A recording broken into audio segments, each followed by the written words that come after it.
Hi friends, ಎಲ್ಲರಿಗೂ ನಮಸ್ಕಾರ. Welcome to Arvind Nayak KSP YouTube channel. ಸ್ನೇಹಿತರೆ, ಈ ಒಂದು ವಿಡಿಯೋದಲ್ಲಿ ಪೊಲೀಸ್ ಕಾನ್ಸ್ಟೇಬಲ್ ಮತ್ತು ಫಾರೆಸ್ಟ್ ಗಾರ್ಡ್ ಹುದ್ದೆಗೆ ಆಯ್ಕೆಯಾಗುವಂತಹ ಅಭ್ಯರ್ಥಿಗಳಿಗೆ ಯಾವ ರೀತಿ ವೈದ್ಯಕೀಯ ಪರೀಕ್ಷೆಯನ್ನು ನಡೆಸಲಾಗುತ್ತದೆ ಅಂತೇಳಿ ಸಂಪೂರ್ಣವಾಗಿ ಈ ವಿಡಿಯೋದಲ್ಲಿ ತಿಳಿಸಿಕೊಡುತ್ತೇನೆ.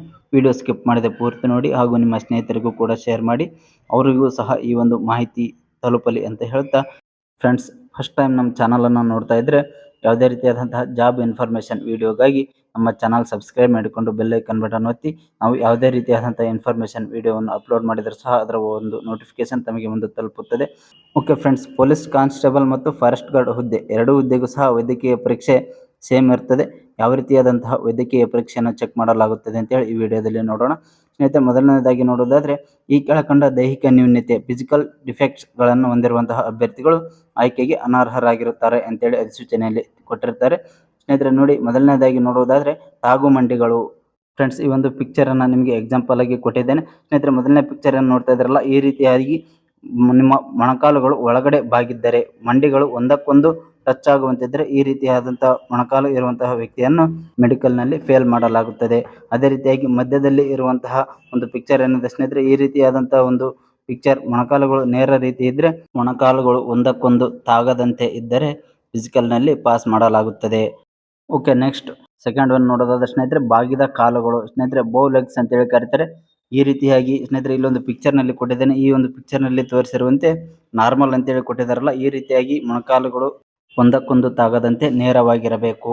ಒಂದು ವೇಳೆ ಈ ರೀತಿಯಾಗಿ ಮೊಣಕಾಲುಗಳು ಹೊರಗಡೆ ಬಾಗಿದ್ದರೆ, ಮಧ್ಯಭಾಗದಲ್ಲಿ ಗ್ಯಾಪ್ ಜಾಸ್ತಿ ಇದ್ದರೆ ಈ ರೀತಿಯಾಗಿ ಬೌ ಲೆಗ್ ಇರುವಂತಹ ಒಂದು ವ್ಯಕ್ತಿಗಳನ್ನು ಸಹ ಮೆಡಿಕಲ್ನಲ್ಲಿ ಫೇಲ್ ಮಾಡಲಾಗುತ್ತದೆ. ಓಕೆ, ನೆಕ್ಸ್ಟ್ ಸ್ನೇಹಿತರೆ ಮೂರನೇದಾಗಿ ನೋಡುವುದಾದರೆ ಚಪ್ಪಟೆ ಪಾದ, ಫ್ಲಾಟ್ ಫೀಟ್ ಅಂತ ಹೇಳಿದೆ. ಸ್ನೇಹಿತರೆ ನೋಡಿ, ಈ ಒಂದು ಪಿಕ್ಚರ್ನಲ್ಲಿ ಕೊಟ್ಟಿದ್ದೇನೆ. ಸ್ನೇಹಿತರೆ, ಈ ಒಂದು ವೈದ್ಯಕೀಯ ಪರೀಕ್ಷೆಯಲ್ಲಿ ತಮ್ಮ ಪಾದಗಳನ್ನು ಸಹ ಚೆಕ್ ಮಾಡಲಾಗುತ್ತದೆ. ಯಾವ ರೀತಿ ಪಾದಗಳು ಇರುವಂತಹ ವ್ಯಕ್ತಿಗಳನ್ನು ಪಾಸ್ ಮಾಡಲಾಗುತ್ತದೆ ಅಂದರೆ ಸ್ನೇಹಿತರೆ, ಈ ಒಂದು ಪಿಕ್ಚರ್ನಲ್ಲಿ ಮೊದಲನೇ ಒಂದು ಪಿಕ್ಚರ್ ಏನಿದೆ, ಈ ರೀತಿ ಪಾದ ಇರುವಂತಹ ವ್ಯಕ್ತಿಗಳನ್ನು ವೈದ್ಯಕೀಯ ಪರೀಕ್ಷೆಯಲ್ಲಿ ಪಾಸ್ ಮಾಡಲಾಗುತ್ತದೆ. ಓಕೆ ಸ್ನೇಹಿತರೆ, ಹಾಗಾದರೆ ಇಲ್ಲಿ ಸೆಕೆಂಡ್ ಒನ್ ಮತ್ತು ಥರ್ಡ್ ಒನ್ ಇರುವಂಥ ಪಿಕ್ಚರ್ನಲ್ಲಿ ತೋರಿಸಿರುವಂತೆ ಈ ರೀತಿಯಾದಂತಹ ಪಾದಗಳು ಇದ್ದರೆ ತಮ್ಮನ್ನು ಮೆಡಿಕಲ್ನಲ್ಲಿ ಫೇಲ್ ಮಾಡಲಾಗುತ್ತದೆ.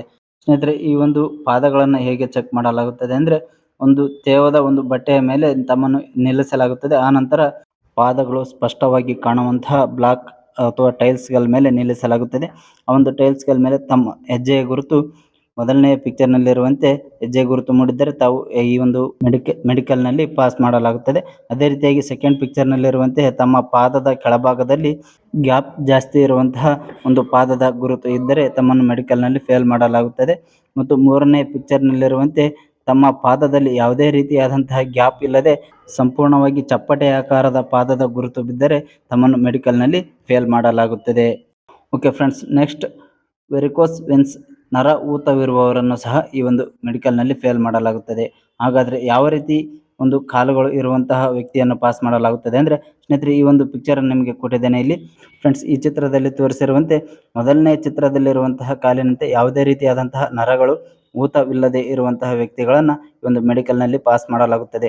ಅದೇ ರೀತಿಯಾಗಿ ಎರಡನೇ ಪಿಕ್ಚರ್ನಲ್ಲಿ ನೋಡಿ ಸ್ನೇಹಿತರೆ, ಸ್ವಲ್ಪ ಮಟ್ಟದಲ್ಲಿ ನರಗಳು ಊತವಿರೋದು ಕಾಣುತ್ತದೆ. ಸ್ನೇಹಿತರೆ, ಒಂದು ವೇಳೆ ಈ ಎರಡನೇ ಪಿಕ್ಚರ್ನಲ್ಲಿ ಇರುವಂತಹ ವ್ಯಕ್ತಿಗಳನ್ನು ಸಹ ಪಾಸ್ ಮಾಡುವ ಸಾಧ್ಯತೆ ಇರುತ್ತದೆ. ಆದರೆ 3, 4 and 5 ಈ ಒಂದು ಪಿಕ್ಚರ್ನಲ್ಲಿ ಕಾಣಿಸಿರುವಂತೆ ನರಗಳು ಯಥೇಚ್ಛವಾಗಿ ಊತವಿರುವಂತಹ ಕಾಲುಗಳುಳ್ಳ ವ್ಯಕ್ತಿಗಳನ್ನು ಮೆಡಿಕಲ್ನಲ್ಲಿ ಫೇಲ್ ಮಾಡಲಾಗುತ್ತದೆ.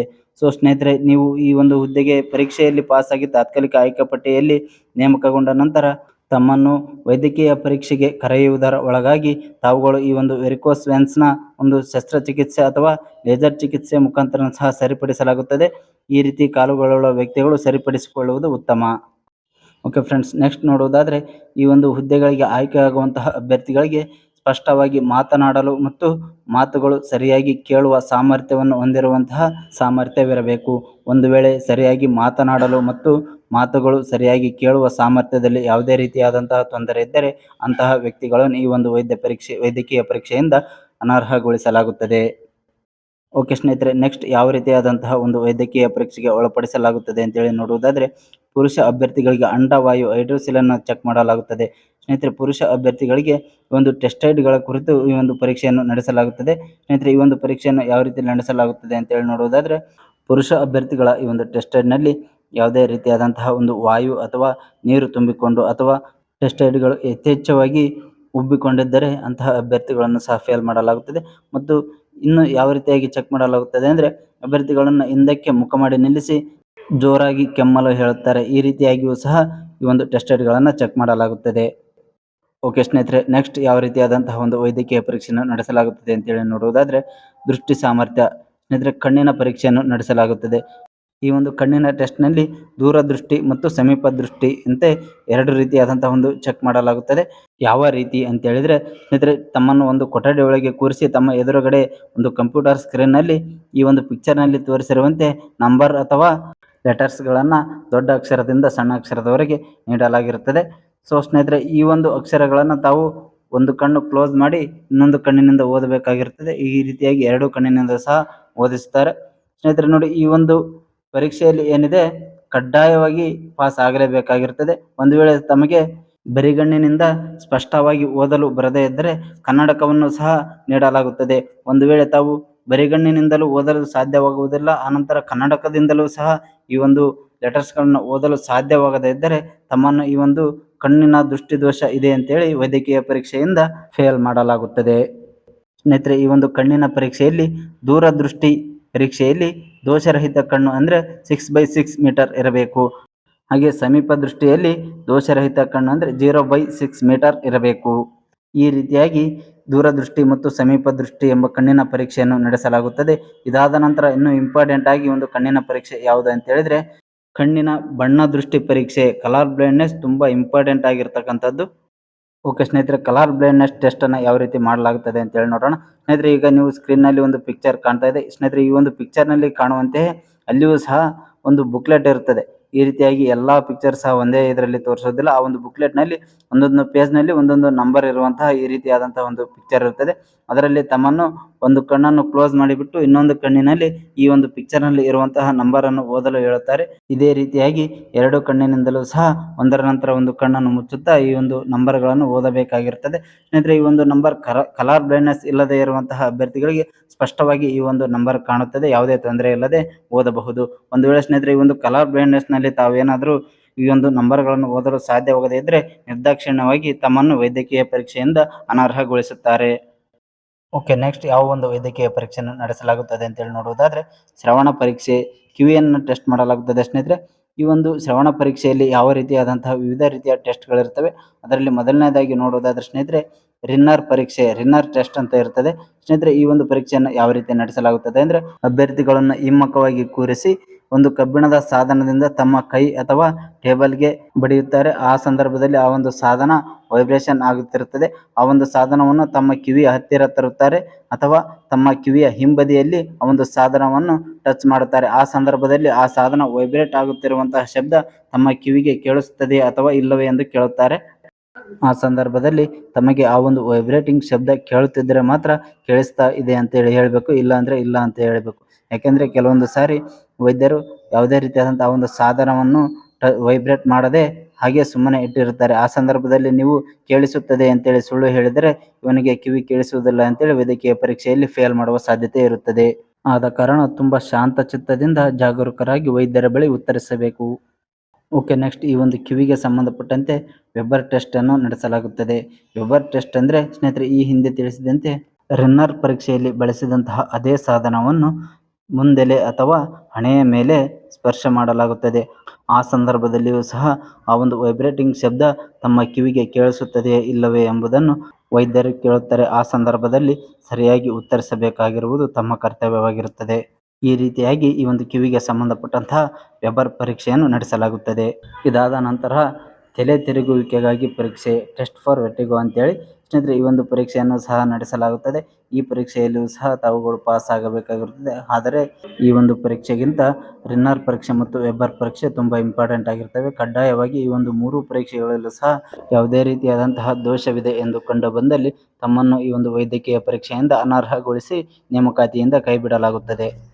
ಓಕೆ ಫ್ರೆಂಡ್ಸ್, ಈ ಒಂದು ವೈದ್ಯಕೀಯ ಪರೀಕ್ಷೆಗೆ ಸಂಬಂಧಪಟ್ಟಂತೆ ವಿಶೇಷ ಸೂಚನೆಯನ್ನು ನೋಡುವುದಾದರೆ ಸ್ನೇಹಿತರೆ ಮೊದಲನೇ ಪಾಯಿಂಟ್ ನೋಡುವುದಾದರೆ ಅರ್ಹ ಅಭ್ಯರ್ಥಿಗಳಿಂದ ಒಂದು ವೈದ್ಯಕೀಯ ಪರೀಕ್ಷೆಗಳನ್ನು ಆಯ್ಕೆ ಪ್ರಾಧಿಕಾರದ ಒಂದು ಮೇಲ್ವಿಚಾರಣೆಯಲ್ಲಿಯೇ ನಡೆಸಲಾಗುವುದು ಎನ್ನುವಂಥದ್ದು ಫಸ್ಟ್ ಪಾಯಿಂಟ್ ಆಗಿರ್ತದೆ.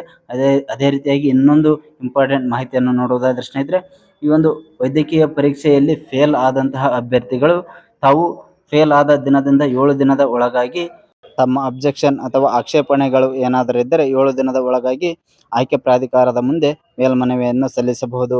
ಆನಂತರ ತಮ್ಮ ಮೇಲ್ಮನವಿಯನ್ನು ಗಮನಿಸಿದಂತಹ ಆಯ್ಕೆ ಪ್ರಾಧಿಕಾರವು ವೈದ್ಯರ ಬಳಿ ಮರು ವೈದ್ಯಕೀಯ ಪರೀಕ್ಷೆಯನ್ನು ನಡೆಸಲಾಗುವುದು. ಆನಂತರ ವೈದ್ಯಕೀಯ ಮೇಲ್ಮನವಿಯ ಅರ್ಜಿಯ ಪ್ರಕಾರ ವೈದ್ಯಕೀಯ ಪರೀಕ್ಷೆಯನ್ನು ನಡೆಸಿದ ನಂತರವೂ ಸಹ ತಾವು ವೈದ್ಯಕೀಯ ಪರೀಕ್ಷೆಯಲ್ಲಿ ದೋಷವಿದೆ ಎಂದು ಕಂಡುಬಂದಲ್ಲಿ ವೈದ್ಯಕೀಯ ವರದಿಯೇ ಅಂತಿಮವಾಗಿರುತ್ತದೆ. ಓಕೆ ಸ್ನೇಹಿತರೆ, ಈ ಎಲ್ಲ ರೀತಿಯ ವೈದ್ಯಕೀಯ ಪರೀಕ್ಷೆಗಳಲ್ಲಿಯೂ ಸಹ ಪಾಸಾದಂತಹ ಅಭ್ಯರ್ಥಿಗಳು ಅಂತಿಮ ಆಯ್ಕೆ ಪಟ್ಟಿಯಲ್ಲಿ ಸೆಲೆಕ್ಟ್ ಆಗುತ್ತಾರೆ. ಒಂದು ವೇಳೆ ಸ್ನೇಹಿತರೆ ಕೆಲವು ಅಭ್ಯರ್ಥಿಗಳು ವೈದ್ಯಕೀಯ ಪರೀಕ್ಷೆಯಲ್ಲಿ ಫೇಲ್ ಆಗಿರುವಂತಹ ಅಭ್ಯರ್ಥಿಗಳಿರ್ತಾರೆ. ಆ ಸಂದರ್ಭದಲ್ಲಿ ಎಷ್ಟು ಅಭ್ಯರ್ಥಿಗಳು ಫೇಲ್ ಆಗಿರುತ್ತಾರೋ ಆ ಒಂದು ಅಭ್ಯರ್ಥಿಗಳನ್ನು ಅವರ ಒಂದು ಮೀಸಲಾತಿ ಹಾಗೂ ಕೆಟಗರಿಗೆ ಸಂಬಂಧಪಟ್ಟಂತೆ ಸೆಕೆಂಡ್ ಲಿಸ್ಟ್ ಅನ್ನು ಬಿಡುಗಡೆ ಮಾಡಲಾಗುತ್ತದೆ. ಓಕೆ ಸ್ನೇಹಿತರೆ, ಈ ರೀತಿಯಾಗಿ ಅಭ್ಯರ್ಥಿಗಳು ಫೈನಲ್ ಲಿಸ್ಟ್ಗೆ ಸೆಲೆಕ್ಟ್ ಆದ ನಂತರ ತಮಗೆ ಪೋಸ್ಟ್ ಮುಖಾಂತರ ಆರ್ಡರ್ ಕಾಪಿಯನ್ನು ಕಳಿಸಲಾಗುತ್ತದೆ. ಆನಂತರ ತಾವುಗಳು ಈ ಒಂದು ಹುದ್ದೆಗೆ ಜಾಯ್ನ್ ಆಗಬಹುದು. ಜಾಯ್ನ್ ಆದ ನಂತರ ತಮ್ಮನ್ನು ಕಡ್ಡಾಯವಾಗಿ ಬುನಾದಿ ತರಬೇತಿಗೆ ಕಳಿಸಲಾಗುತ್ತದೆ. ಈ ಒಂದು ಬುನಾದಿ ತರಬೇತಿಗೆ ಕಳಿಸುವ ಮುನ್ನ ಈ ಒಂದು ಹುದ್ದೆಯಲ್ಲಿ ಕಡ್ಡಾಯವಾಗಿ ಕನಿಷ್ಠ 5 ವರ್ಷ ಸೇವೆಯನ್ನು ಸಲ್ಲಿಸುತ್ತೇವೆ ಅಂತೇಳಿ 100 ರೂಪಾಯಿಯ ಛಾಪಾ ಕಾಗದದಲ್ಲಿ ಅಭ್ಯರ್ಥಿಯು ಕರಾರು ಪತ್ರವನ್ನು ಬರೆದು ಕೊಡತಕ್ಕದ್ದು.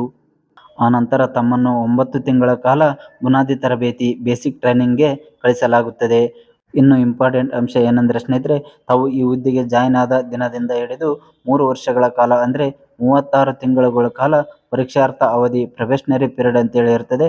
ಈ ಒಂದು 36 ತಿಂಗಳುಗಳ ಕಾಲ ತಾವು ಯಾವುದೇ ರೀತಿಯಾದಂತಹ ಅನುಚಿತ ವರ್ತನೆ ಹಾಗೂ ಕರ್ತವ್ಯ ಲೋಪ ಇತ್ಯಾದಿ ಒಂದು ದುರ್ವರ್ತನೆಯನ್ನು ತೋರಿದರೆ ಇಲಾಖೆಯ ಹಿರಿಯ ಅಧಿಕಾರಿಗಳು ತಮ್ಮನ್ನು ಯಾವುದೇ ರೀತಿಯಾದಂತಹ ಮುನ್ಸೂಚನೆಯನ್ನು ನೀಡದೆ ಕರ್ತವ್ಯದಿಂದ ತೆಗೆದುಹಾಕುವ ಒಂದು ಪರಮಾಧಿಕಾರ ಅಧಿಕಾರಿಗಳಿಗೆ ಇರುತ್ತದೆ. ಆದ ಕಾರಣ 3 ವರ್ಷಗಳು ಅಂದರೆ 36 ತಿಂಗಳುಗಳ ಕಾಲ ತುಂಬ ಜಾಗರೂಕತೆಯಿಂದ ಕರ್ತವ್ಯ ನಿರ್ವಹಿಸಬೇಕಾಗಿರುತ್ತದೆ. ಆಯ್ಕೆಗೊಂಡ ಅಭ್ಯರ್ಥಿಗಳು ಯಶಸ್ವಿಯಾಗಿ 9 ತಿಂಗಳ ಕಾಲ ಬೇಸಿಕ್ ಟ್ರೈನಿಂಗ್ ಅನ್ನು ಮುಗಿಸಿಕೊಂಡು ಬಂದ ನಂತರ ತಮಗೆ ಇಲಾಖೆಯ ನಿಯಮಗಳ ಅನುಸಾರವಾಗಿ ಪೋಸ್ಟಿಂಗ್ ಅನ್ನು ನೀಡಲಾಗುತ್ತದೆ. ತಮಗೆ ನೀಡಿದಂತಹ ಪೋಸ್ಟಿಂಗ್ನಲ್ಲಿ ತಾವುಗಳು ಕರ್ತವ್ಯ ನಿರ್ವಹಿಸಬೇಕಾಗಿರುತ್ತದೆ. ಅಭ್ಯರ್ಥಿಗಳ ವರ್ಗಾವಣೆ ಮತ್ತು ಪ್ರಮೋಷನ್ ಆಯಾ ಇಲಾಖೆಯ ನಿಯಮಗಳ ಅನುಸಾರವಾಗಿರುತ್ತವೆ. ಓಕೆ ಫ್ರೆಂಡ್ಸ್, ಇದಿಷ್ಟು ಕೂಡ ಈ ಒಂದು ಪೊಲೀಸ್ ಕಾನ್ಸ್ಟೇಬಲ್ ಮತ್ತು ಅರಣ್ಯ ರಕ್ಷಕ ಹುದ್ದೆಗೆ ಸಂಬಂಧಪಟ್ಟಂತಹ ವೈದ್ಯಕೀಯ ಪರೀಕ್ಷೆಯ ಸಂಪೂರ್ಣ ಮಾಹಿತಿಯಾಗಿರುತ್ತದೆ. ಸ್ನೇಹಿತರೆ, ನಾನು ನೀಡಿದ ಮಾಹಿತಿ ತಮಗೆ ಇಷ್ಟವಾಗಿದ್ದರೆ ವಿಡಿಯೋಗೆ ತಪ್ಪದೆ ಒಂದು ಲೈಕ್ ಕೊಡಿ ಹಾಗೂ ನಿಮ್ಮ ಸ್ನೇಹಿತರಿಗೂ ಕೂಡ ಶೇರ್ ಮಾಡಿ. ಹಾಗೂ ಇದೇ ರೀತಿಯಾದಂತಹ ಹೊಸದಾಗಿ ಕಾಲ್ಫರ್ ಆದ ಹುದ್ದೆಗಳ ಮಾಹಿತಿಗಾಗಿ ನಮ್ಮ ಚಾನಲ್ ಸಬ್ಸ್ಕ್ರೈಬ್ ಮಾಡಿಕೊಂಡು ಬೆಲ್ ಐಕಾನ್ ಬಟನ್ ಒತ್ತಿ ಅಂತ ಹೇಳ್ತಾ ಈ ವಿಡಿಯೋವನ್ನು ಇಲ್ಲಿಗೆ ಮುಗಿಸ್ತಾ ಇದ್ದೀನಿ. ಧನ್ಯವಾದಗಳು.